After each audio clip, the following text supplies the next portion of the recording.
Hamas का एक तथाकथित बड़ा आतंकी रात साद मारा गया है।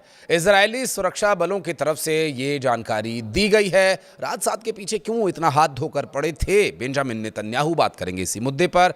और इसके मारे जाने के बाद क्या बदलाव हो सकता है हमास और इजरायल के बीच जारी घमासान में। नमस्कार, मैं हूं आशीष त्रिपाठी आपके साथ। आईडीएफ यानी इजरायली रक्षा बल और इजरायल सुरक्षा एजेंसी ISA ने दावा किया कि 13 दिसंबर 2025 को गजा में एक टारगेट ऑपरेशन के दौरान हमास का वरिष्ठ कमांडर राद साद मार गिराया गया। इजरायल के मुताबिक राद साद हमास के सैन्य विंग में हथियार उत्पादन मुख्यालय का प्रमुख था। 7 अक्टूबर 2023 को इजरायल पर हुए भीषण हमले की योजना बनाने वालों में यह शामिल था। आईडीएफ ने यह कहा कि राद साद हाल ही के महीनों में हमास के सबसे अनुभवी और खतरनाक आतंकियों में गिना जाता रहा है। सीज फायर के बावजूद वो हमास की सैन्य संरचना को दोबारा खड़ा करने और हथियार निर्माण की काम में तेजी से जुटा हुआ था। और इजरायली सेना के अनुसार हाल ही के हफ्तों में आईडीएफ सैनिकों पर किए गई विस्फोटक हमलों के पीछे उसी का हाथ था, उसी की भूमिका थी। इजरायल का कहना भी है कि राद साद गजा सिटी ब्रिगेड का संस्थापक और कमांडर भी रह चुका था। इसके अलावा उसने गजा में हमास की नौसैनिक ताकत को भी विकसित करने में बड़ी भूमिका निभाई थी।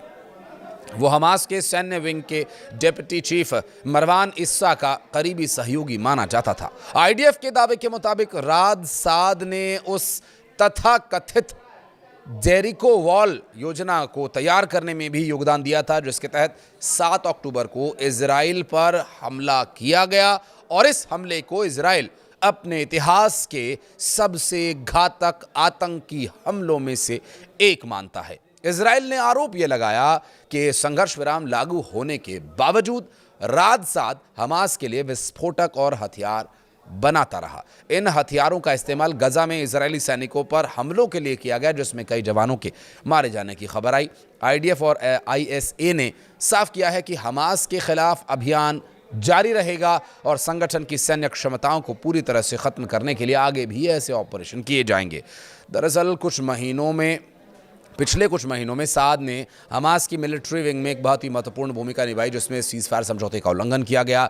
और इसके अलावा सीज फायर के दौरान गजा पट्टी में हथियारों के लगातार उत्पादन की देखरेख भी उसी के नेतृत्व में हो रही थी। और इसके मारे जाने से हमास की क्षमताओं पर एक बार फिर से विपरीत असर पड़ सकता है। ये क्षमताएं कमज़ोर पड़ सकती हैं। इससे पहले शिन बेट और आईडीएफ ने कहा कि उन्हें रियल टाइम खुफिया जानकारी ये मिली कि वो गाजा शहर के पश्चिमी हिस्से में जमीन के ऊपर एक दुर्लभ यात्रा कर रहा था और मौका हाथ से निकलने से पहले उसे मारने के लिए तुरंत कार्रवाई की गई। उसकी हत्या से इजराइल और हमास के बीच तनाव बढ़ गया है।